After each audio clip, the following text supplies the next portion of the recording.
Dear students, एक बार फिर से आप सभी का स्वागत है।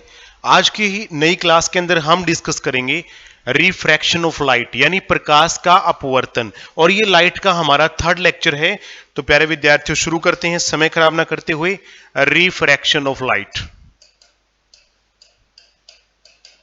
रिफ्रैक्शन ऑफ लाइट यानी प्रकाश का अपवर्तन, प्रकाश का अपवर्तन। अगर मैं आपसे पूछूं कि तारे टिमटिमाते हुए क्यों दिखाई देते हैं, पेंसिल का सिक्का पानी में डालने पर मुड़ा हुआ क्यों दिखाई देता है, तो उसके पीछे का जो लॉजिक है प्यारे विद्यार्थियों, वो प्रकाश का अपवर्तन यानी रिफ्रैक्शन ऑफ लाइट ही है। क्यों? क्योंकि प्रकाश जो है अलग अलग मीडियम यानी अलग अलग माध्यमों में से जब गुजरता है तो उसकी स्पीड भी कम ज्यादा होती रहती है, जिस कारण से लाइट इस प्रकार टेढ़ी मेढ़ी होती हुई हमारे पास पहुंचती है। इसी कारण से तारे टिमटिमाते हुए दिखाई देते हैं, क्योंकि तारे हमसे बहुत दूर है तो लाइट ऐसे ऐसे ऐसे ऐसे करती आती है, क्योंकि अलग अलग मीडियम में अलग अलग माध्यम में प्रकाश की चाल अलग है। तो जब इतनी दूर से आ रही है तो कहीं पर बहुत ज्यादा डेंस मीडियम होगा यानी सघन माध्यम होगा, कहीं पर बहुत ज्यादा लाइट मीडियम होगा यानी विरल माध्यम होगा। तो होगा क्या कि जब भारी और हल्के माध्यम में से होते हुए आएगी तो लाइट ऐसे ऐसे करते हुए आएगी तो हमें लगेगा कि तारे टिमटिमा रहे हैं। एक्चुअल में वो लाइट ही ऐसे करते हुए आती है, जिसे हम बोलते हैं रिफ्रैक्शन ऑफ लाइट यानी प्रकाश का अपवर्तन। तो यहां से ये बात आपको समझ में आ गई होगी कि लाइट की जो स्पीड हवा में होती है ना, उससे कम स्पीड कांच में होती है। जितनी कांच में होती है उससे कम स्पीड हीरे में होती है। तो जितना माध्यम सघन, जितना ज्यादा टाइटली पैक्ड होगा, उतनी ही धीरे से प्रकाश उसके अंदर से ट्रैवल करेगा। तो इसे हम बोलते हैं प्यारे विद्यार्थियों प्रकाश का अपवर्तन। अगर मैं इसकी राइट डेफिनेशन आपको लिखवाऊं कि when light enters from when light enters from one medium to another, कोई भी एक मीडियम हो सकता है, वो हवा हो सकती है या पानी हो सकता है या कांच हो सकता है, one medium to other, it deviates from its path, deviates, it deviates from its path, कि जब कभी भी लाइट एक माध्यम से दूसरे माध्यम में प्रवेश करती है तो वह अपने पथ से विचलित हो जाती है। प्रकाश का एक माध्यम से प्रकाश का एक माध्यम से दूसरे माध्यम में प्रवेश करने पर, प्रकाश का एक माध्यम से दूसरे माध्यम में प्रवेश करने पर अपने पथ से विचलित हो जाना, अपने पथ से विचलित हो जाना, कि जब कभी भी प्रकाश जो है एक मीडियम से दूसरे में प्रवेश करेगी तो अपने पथ से विचलित हो जाना क्या कहलाता है? प्रकाश का अपवर्तन कहलाता है, रिफ्रैक्शन ऑफ लाइट। प्रकाश का अपवर्तन यानी कि रिफ्रैक्शन ऑफ लाइट कहलाता है। तो एक डायग्राम से हम इसको देख लेते हैं कि एक्चुअल में होता कैसे है। तो देख लीजिए, मान लीजिए ये कांच है प्यारे बच्चों, ये है कांच, कांच की स्लैब है, ये ग्लास स्लैब, कांच की स्लैब यानी कि ग्लास स्लैब है ये। तो जब प्रकाश ऊपर जो है ये हवा है, एयर यानी वायु है, तो जब हवा से प्रकाश कांच में प्रवेश करेगा, करके दिखाते हैं। मान लो ये प्रकाश की किरण आ रही है और हवा से किस में प्रवेश कर रही है? कांच में प्रवेश कर रही है। ये जो लाइन होती है प्यारे बच्चों, इसको हम मान लेते हैं नॉर्मल, यानी जो ये बीच में स्ट्रेट लाइन है इसको हम बोलते हैं नॉर्मल यानी कि अभिलंब। ये इसलिए बनाई जाती है देखने के लिए कि प्रकाश की जो किरण है, रे ऑफ लाइट है, वो कितनी मुड़ी, इधर मुड़ी उधर मुड़ी, कैसे मुड़ी। तो ये जो ड्रॉ की जाती है स्ट्रेट लाइन, इसे हम बोलते हैं नॉर्मल या अभिलंब। जो किरण आई उसे हम क्या बोलते हैं? इंसिडेंट रे, इंसिडेंट रे यानी आपतित किरण, आपतित किरण। जो किरण हवा से कांच में प्रवेश करती है, उस किरण को क्या बोलते हैं प्यारे विद्यार्थियों? आपतित किरण, यानी इंसिडेंट रे। ठीक है, तो जैसे कांच में प्रवेश करेगी तो होगा क्या? कांच में प्रवेश करने पर यह जानी तो चाहिए थी सीधी इस प्रकार से, ऐसे जानी चाहिए थी ये, लेकिन होगा क्या? ऐसे जाने की बजाय ये थोड़ा सा इसकी ओर मुड़ जाएगी। किसकी ओर मुड़ गई? ये इसकी तरफ मुड़ गई। ये क्या है? नॉर्मल। नॉर्मल यानी अभिलंब की तरफ मुड़ गई, नॉर्मल की तरफ मुड़ गई। और अब क्या होगा? अब दोबारा जब कांच में से बाहर निकलेगी तब ये कैसे जानी चाहिए थी? ऐसे जानी चाहिए थी, लेकिन अब ये ऐसे जाएगी। अब ये नॉर्मल से थोड़ा क्या हो गई? दूर हट गई। ठीक है, तो कहने का मतलब क्या है कि जब हल्के माध्यम से, ये हल्का माध्यम है, हल्का, और ये क्या है प्यारे विद्यार्थियों? भारी है। और नीचे वाला जो है फिर हवा में जा रही है कांच से, तो ये भी हल्का है। ठीक है, इसे हम लाइटर बोलेंगे। हल्का यानी लाइटर, भारी यानी डेंसर, ये भी ऊपर वाला भी हल्का है तो ये लाइटर। तो कहने का मतलब लाइटर या रेयरर बोल सकते हैं। रेयरर, रेयरर भी हल्का होता है, लाइटर या रेयरर। तो जब क्या होगा कि जब हल्के से भारी में जाएगी तो नॉर्मल की तरफ मुड़ेगी, अभिलंब की तरफ मुड़ेगी, और जब भारी से हल्के में जाएगी तो नॉर्मल से दूर हट जाएगी। तो इस किरण को क्या कहते हैं प्यारे विद्यार्थियों? इसको जो टकराने के बाद यहां से इसके अंदर, कांच के अंदर घुसी, इस किरण को बोलते हैं प्यारे विद्यार्थियों रिफ्रैक्टेड रे। रिफ्रैक्टेड रे यानी अपवर्तित किरण, अपवर्तित किरण। ठीक है, इस एंगल को हम, जैसे हमने उसमें किया था प्रकाश के परावर्तन में, इस एंगल को बोलेंगे आई यानी आपतन कोण, और इसे बोलेंगे आर यानी रिफ्रैक्टेड एंगल यानी परावर्तन कोण। तो ये था बिल्कुल सिंपल। इसमें अगर आप देख पाएंगे हल्के से भारी में जाएगी तो नॉर्मल की तरफ मुड़ेगी, और भारी से हल्के में जाएगी तो नॉर्मल से दूर हट जाएगी। ये मैं लिख भी देता हूं आपको। कंडीशंस क्या हैं? Conditions for refraction. रिफ्रैक्शन, तो पहली कंडीशन क्या है प्यारे बच्चों? कि व्हेन लाइट एंटर्स फ्रॉम, जब कभी भी लाइट रेयरर यानी हल्के माध्यम से, rarer medium to denser medium, जब कभी भी वो हल्के माध्यम से डेंसर यानी सघन माध्यम में जाएगी, denser medium, then it bends towards the normal, तब ये क्या होगी? नॉर्मल की तरफ मुड़ जाएगी। It bends towards the normal, ये नॉर्मल की तरफ यानी अभिलंब की तरफ मुड़ जाएगी। ठीक है, हिंदी में लिख देता हूं। जब प्रकाश की किरण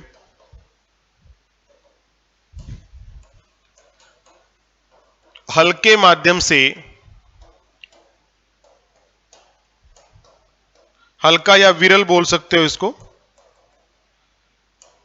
विरल माध्यम से सघन माध्यम में प्रवेश करेगी,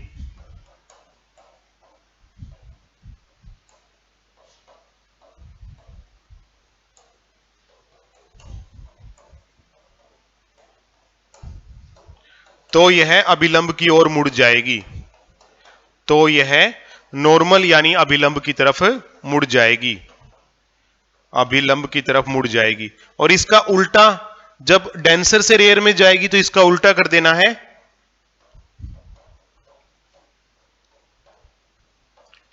ठीक है, दूसरे में मैं इंग्लिश में लिखवा देता हूं, हिंदी में आपको एज इट इज ही कर देना है।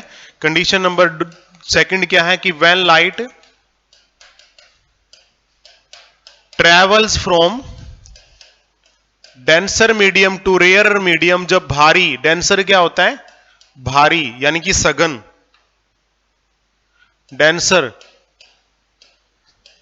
मीडियम टू रेयर मीडियम, कि जब वह सघन माध्यम से रेयर यानी विरल माध्यम में, when light travels from denser medium to rarer medium,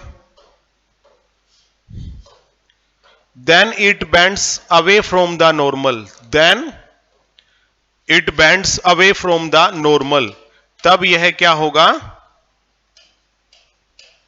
अभिलंब से दूर हट जाएगी, अवे फ्रॉम द नॉर्मल, तो अभिलंब से दूर हट जाएगी। नॉर्मल क्या होता है प्यारे बच्चों, अभिलंब, अभिलंब से दूर हट जाएगी। तो ये दो कंडीशंस हैं। अब इसके नियम क्या क्या हैं, लॉज ऑफ रिफ्रैक्शन, रिफ्रैक्शन के नियम क्या हैं, लॉज ऑफ रिफ्रैक्शन, ठीक है, अपवर्तन के नियम, अपवर्तन के नियम। पहला नियम तो वही है जो लॉज ऑफ रिफ्लेक्शन में था, यानी परावर्तन के नियम में था, क्या कि इंसिडेंट रे यानी आपतित किरण, इंसिडेंट रे को क्या बोलते हैं, आपतित किरण। दूसरी किरण कौन सी है जो टकरा के अंदर घुस गई, कांच के अंदर चली गई, रिफ्रैक्टेड रे, कांच में जाए या पानी में जाए, कहने का मतलब एक मीडियम से दूसरे में गई, तो उसे बोलते हैं रिफ्रैक्टेड रे यानी अपवर्तित किरण, आपतित किरण, अपवर्तित किरण। और तीसरी चीज क्या है, अभिलंब तथा नॉर्मल। नॉर्मल मींस क्या होता है, अभिलंब। All lie in the same plane, तीनों एक ही धरातल पर होंगे, अभिलंब तीनों, यहां पे लिख देता हूं इंग्लिश में, all lie, all lie in the same plane, मतलब तीनों एक ही धरातल पर होंगे, ठीक है, तीनों एक ही धरातल पर होंगे, तीनों एक ही धरातल पर होंगे। दूसरा जो है वो डिफरेंट है नियम, दूसरा जो है वो स्नेल लॉ है, स्नेल ने बताया था प्यारे विद्यार्थियों, तो उसी के नाम पर रखा इसका नाम, स्नेल का नियम।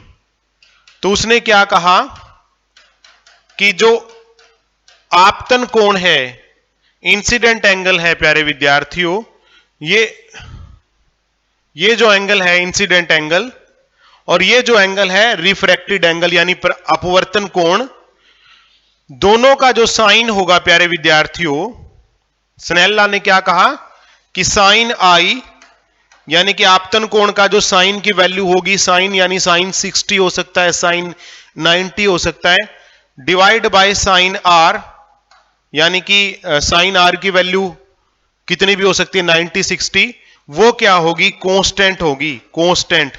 और वो किसके बराबर होगी, कांस्टेंट को इसने कहा कि रिफ्रैक्टिव इंडेक्स के बराबर होगी।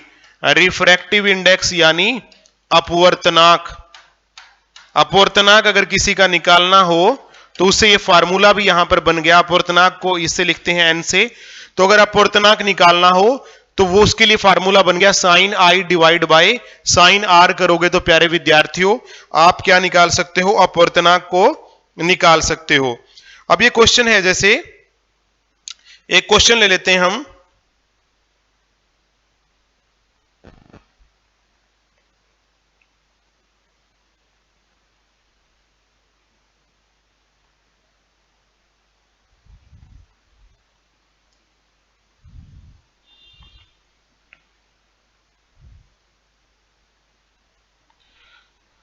एक क्वेश्चन ले लेते हैं, इसे न्यूमेरिकल ले लेते हैं।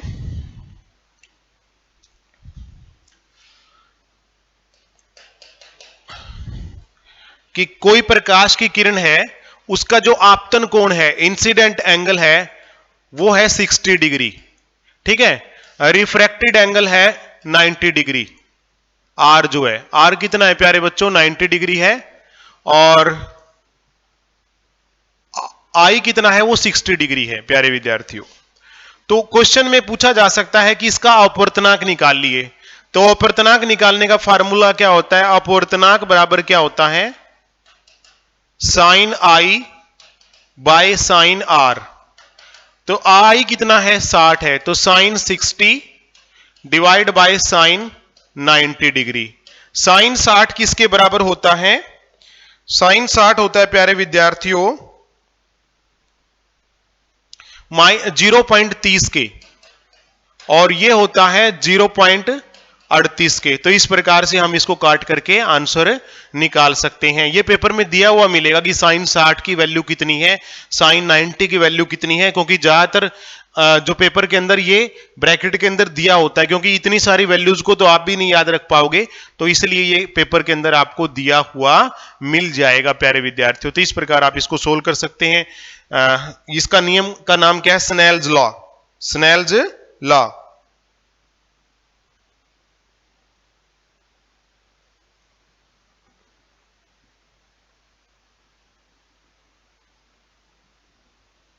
ठीक है, उसके बाद प्यारे विद्यार्थियों आगे आ जाते हैं। एक और नियम, एक और तरीका है अपवर्तनांक निकालने का, रिफ्रैक्टिव इंडेक्स निकालने का। यहां से हम आपको दिखा देते हैं, ये लीजिए। ये रहा।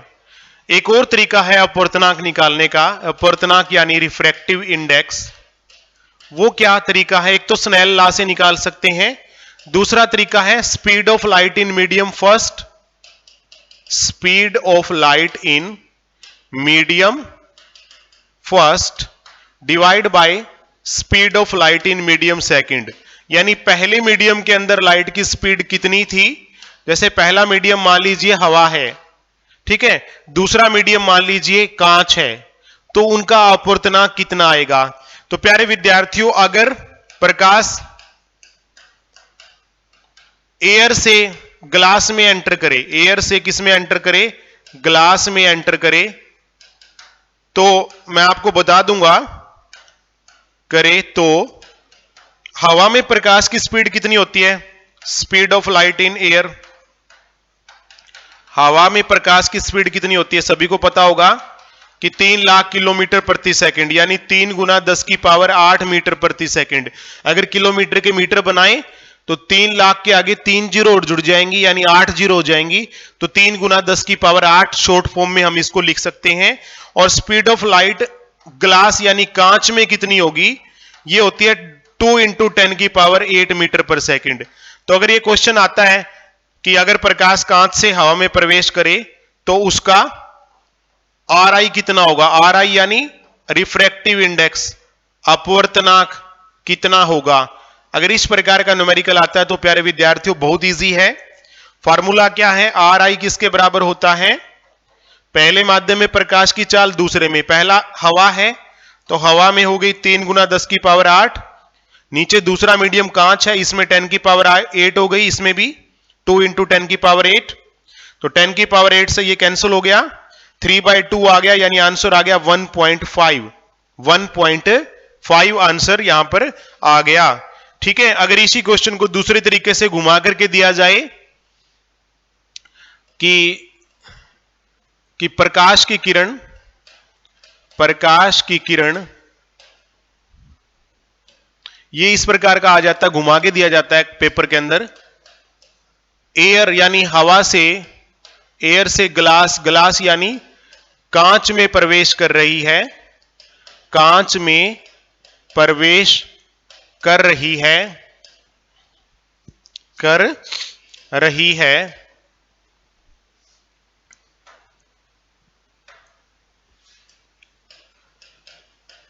कर रही है, और अपवर्तनांक जो है, रिफ्रैक्टिव इंडेक्स जो है, और अपवर्तनांक यानी कि रिफ्रैक्टिव इंडेक्स, आर आई लिख देता हूं मैं, रिफ्रैक्टिव इंडेक्स 1.5 है।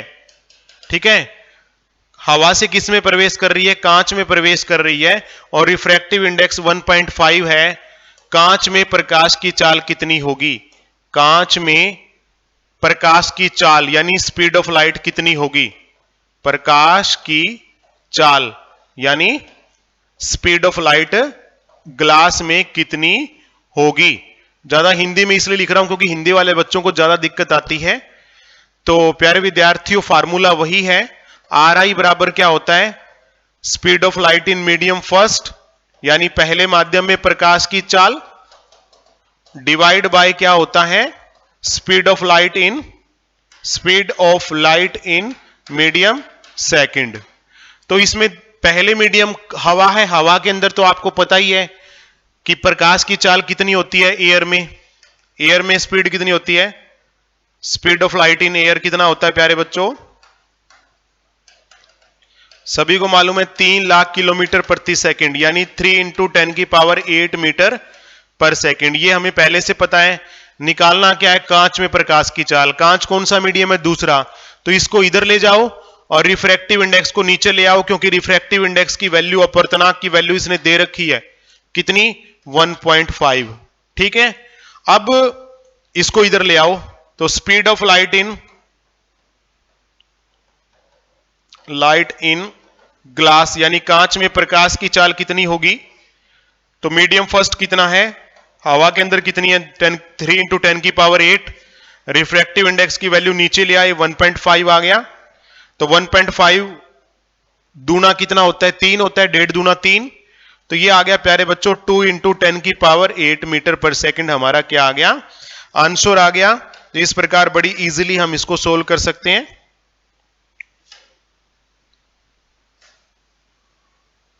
ठीक है, ये हमारा आंसर आ गया प्यारे बच्चों। तो इस प्रकार के क्वेश्चन भी हमारे पेपर के अंदर आ जाते हैं।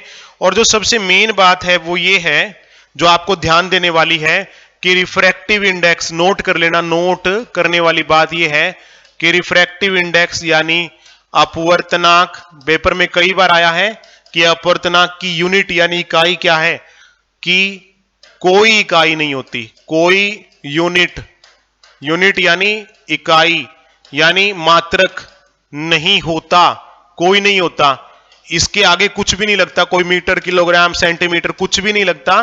तो ये नोट करने वाली बात है कि इसका कोई मात्रक नहीं होता। और एक जो मैंने आपको बताया था मैग्निफिकेशन, कि कौन सी इमेज कितनी बड़ी बनी कितनी छोटी बनी, मैग्निफिकेशन यानी एम से लिखते हैं इसको, इंग्लिश के अक्षर एम से। पहले लेक्चर के अंदर बताया था मैंने मैग्निफिकेशन क्या होता है, फिर बाद में एक बार फिर बताऊंगा। इसके बाद उसको बोलते हैं आवर्धन, मैग्निफिकेशन होता है आवर्धन। इसकी भी कोई यूनिट नहीं होती, की भी कोई यूनिट नहीं होती, कोई यूनिट यानी कोई इकाई नहीं होती, मैग्निफिकेशन की भी कोई यूनिट नहीं होती, रिफ्रैक्टिव इंडेक्स की भी कोई यूनिट नहीं होती, दोनों ही यूनिटलेस होते हैं, दोनों ही यूनिटलेस होते हैं, दोनों की कोई यूनिट नहीं होती। अब एक बार ये भी नजर दौड़ा लीजिए, कई बार पूछा जाता है कि किसका रिफ्रैक्टिव इंडेक्स कितना होता है। ठीक है, अपवर्तनांक यानी रिफ्रैक्टिव इंडेक्स अलग अलग चीजों का। तो यहां पर आप देख पाएंगे प्यारे विद्यार्थियों, हवा का होता है 1 रिफ्रैक्टिव इंडेक्स, कितना होता है 1। ठीक है, आइस का 1.31। तो मेन जो चीज आपको ध्यान देनी है ना, एक तो हवा का याद रखना, एक हीरे का। हीरे का तो पेपर में आएगा ही आएगा कि डायमंड का रिफ्रैक्टिव इंडेक्स अपवर्तनांक कितना है, 2.42 है। सबसे कठोर अगर कोई चीज है तो वो हीरा है, इसके अंदर प्रकाश की स्पीड बहुत कम होती है, इसीलिए इसका अपवर्तनांक यानी रिफ्रैक्टिव इंडेक्स बहुत ज्यादा होता है, इसका 2.42 है। तो ये चीज आपने बिल्कुल अच्छे से ध्यान में रख लेनी है कि किसका रिफ्रैक्टिव इंडेक्स कितना है। ठीक है, तो उसके बाद हम अब बात करते हैं प्यारे विद्यार्थियों नेक्स्ट टॉपिक यानी लेंस। लेंस जो है प्यारे विद्यार्थियों वो 2 प्रकार के होते हैं, एक होता है कन्वेक्स लेंस और दूसरा होता है कनकेव लेंस। कन्वेक्स लेंस यानी उत्तल दर्पण और कनकेव लेंस यानी अवतल दर्पण। तो जिस प्रकार दर्पण नहीं होता प्यारे विद्यार्थियों, लेंस, फ्लो में कई बार बोला जाता है, ये उत्तल लेंस और ये होता है अवतल लेंस। तो जिस प्रकार आपने देखा था कि अवतल दर्पण के 6 प्रतिबिंब बने थे, तो यहां पर इसके 6 प्रतिबिंब बनेंगे। उत्तल लेंस के कितने प्रतिबिंब बनेंगे, 6 बनेंगे, और अवतल के कितने बनेंगे, 2 बनेंगे। ये प्रतिबिंब भी आपको बना करके दिखाएंगे, इसके 2 प्रतिबिंब बनते हैं। अब उत्तल लेंस कैसा दिखता है, ऐसा, यह बीच में से मोटा होता है और किनारों से पतला होता है, और अवतल लेंस किनारे से मोटा होगा और बीच से पतला होगा। यहां पे लिख सकता हूं बीच से पतला, ये बीच से पतला होता है और ये बीच से मोटा होता है, ये दोनों की निशानी है। जो नजदीक का जिनको नहीं दिखता उनको ये लेंस लगता है, डॉक्टर चश्मे के रूप में लगाते हैं। जिनको दूर का नहीं दिखता उनको कनकेव लेंस यानी अवतल लेंस लगता है। ठीक है, ये चीज भी आपको पता होनी चाहिए। अब इनके इमेजेस कौन कौन से बनते हैं उन सभी का जिक्र करेंगे हम, उससे पहले इनके यूजेस कर लेते हैं। उत्तल दर्पण के उपयोग, यूजेस ऑफ कन्वेक्स लेंस, उत्तल दर्पण के उपयोग, उत्तल दर्पण के उपयोग। पहला उपयोग क्या है प्यारे विद्यार्थियों, माइक्रोस्कोप में यूज होता है। माइक्रोस्कोप यानी किसमें, सूक्ष्मदर्शी में, यही यूज होता है। ठीक है, किसी भी ऑब्जेक्ट को बड़ा देखने के लिए, किसी भी वस्तु को बड़ा करके देखने में, जैसे आमतौर पर वो रखते हैं ना सीआईडी वाले, ऐसे ऐसे करके देखते हैं, वो प्यारे विद्यार्थियों कन्वेक्स लेंस यानी उत्तल लेंस ही होता है, किसी भी वस्तु को बड़ा करके देखने में।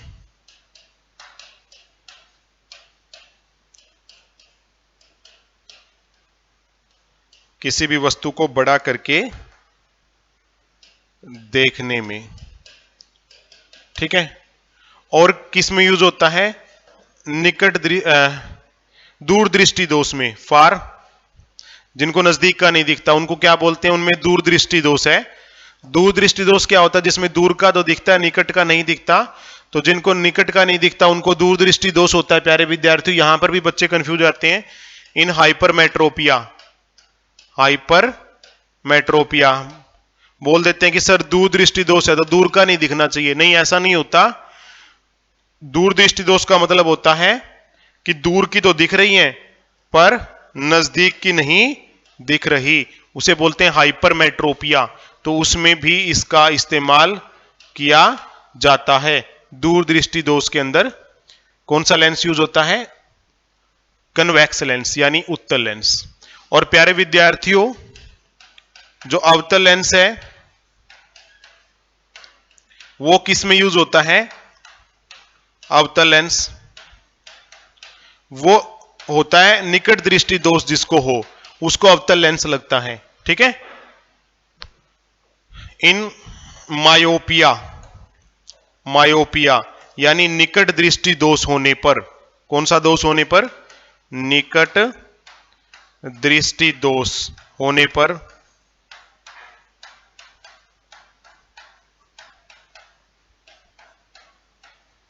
कौन सा लेंस यूज होता है, कनकेव लेंस यूज होता है। ठीक है, तो इस प्रकार से आप इसमें जो लेंस के उपयोग हैं वो देख सकते हैं। और जितना भी हमने आज करवाया प्यारे विद्यार्थियों, रिफ्रैक्टिव इंडेक्स है, दो तरह से हम उसको निकाल सकते हैं, स्नेल्स लॉ से भी निकाल सकते हैं, दूसरा पहले माध्यम में प्रकाश की चाल और दूसरे माध्यम में उस तरीके से भी निकाल सकते हैं। कल को हम करने वाले हैं कि किस प्रकार के इमेजेस बनते हैं कन्वेक्स लेंस द्वारा यानी उत्तल दर्पण लेंस द्वारा और कनकेव लेंस यानी अवतल लेंस द्वारा। उसके बाद हम इनके न्यूमेरिकल्स भी करेंगे। ठीक है, तो जुड़े रहिए हमारी क्लास के साथ और इसी प्रकार से अपनी तैयारी को करते रहिए ताकि आप बढ़िया तरीके से एग्जाम के अंदर उत्तीर्ण हो। ठीक है, और ये जो नोट्स हैं प्यारे विद्यार्थियों ये पीडीएफ के रूप में आपको अवेलेबल करवा दिए जाएंगे ताकि आप जब मन करे तब इसको देख सकें और इस लेक्चर को आप जितनी बार देखना चाहें उतनी बार आप इस लेक्चर को भी देख सकते हैं। तो प्यारे विद्यार्थियों आज के लेक्चर में इतना ही, कल को फिर मुलाकात होगी एक और नई लेक्चर के साथ में। तब तक के लिए थैंक यू वेरी मच, जय हिंद,